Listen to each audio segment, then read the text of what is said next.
Senator Clinton joins us now from Harrisburg, Pennsylvania. Thanks for some of your time tonight, Senator. How are you? I'm great. Thanks a lot, Keith. Let's start with something that got remarkably short shrift in last week's debate. Is the election in the fall, in your estimation, going to be decided on the price of a gallon of gas? And is it not true that a president really can't do anything about the price of a gallon of gas?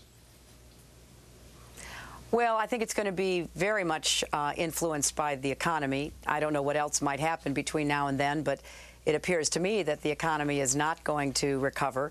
And in fact, the price of gas is going to be a big issue.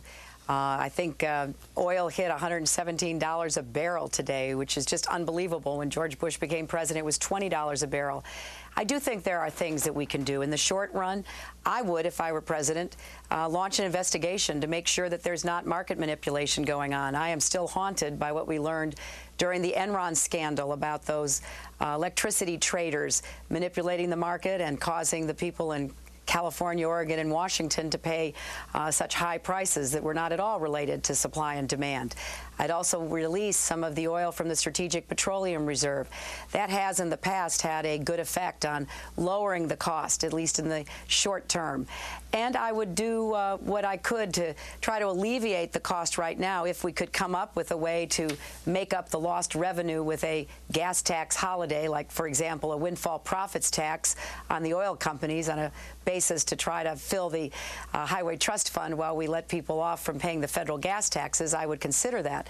But you're right. Ultimately, we're going to have an energy policy that actually moves us from our dependence on foreign oil and being literally over the oil barrel with the oil-producing countries and companies.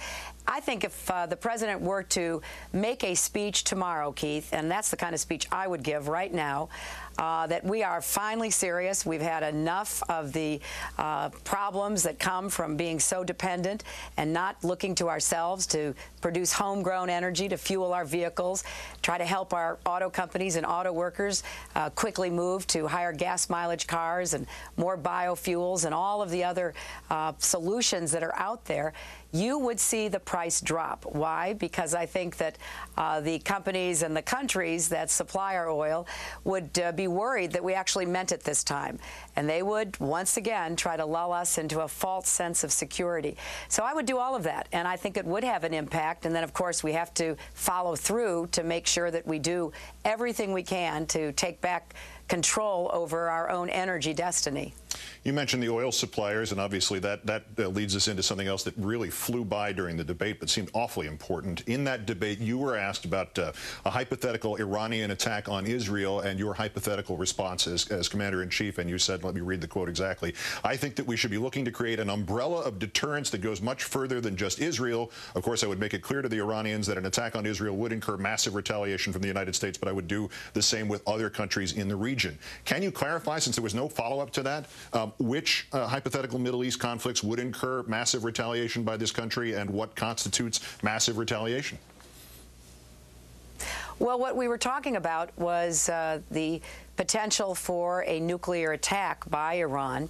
If Iran does achieve what appears to be its continuing goal of obtaining nuclear weapons. And I think deterrence has not been effectively used in recent times. We used it very well during the Cold War when we had a bipolar world. And what I think the president should do and what our policy should be is to make it very clear to the Iranians that they would be risking massive retaliation were they to launch a nuclear attack on Israel. In addition, if Iran were to become a nuclear power, it could set off an arms race that would be incredibly dangerous and destabilizing because the countries in the region are not going to want Iran to be the only nuclear power. So I can imagine that they would be rushing to obtain nuclear weapons themselves. In order to forestall that, creating some kind of a security agreement where we said, no, you do not need to acquire nuclear weapons. If you were the subject of an unprovoked nuclear attack by Iran, the United States and hopefully our NATO allies would respond to that as well. It is a theory that some people have been looking at because there is a fear that if Iran, which I hope we can prevent becoming a nuclear power, but if they were to become one, some people worry that they are not deterrable, that they somehow have a different mindset and a worldview that might very well lead the leadership to be willing to become martyrs. I don't buy that, but I think we have to test it. And one of the ways of testing it is to make it very clear that we are not going to permit them, if we can prevent it, from becoming a nuclear power. But were they to become so, their use of nuclear weapons against Israel would provoke a nuclear response from the United States, which personally I believe would prevent it from happening, and that we would try to help the other countries that might be intimidated and bullied into submission by Iran because they were a nuclear power avoid that fate by creating this new security umbrella.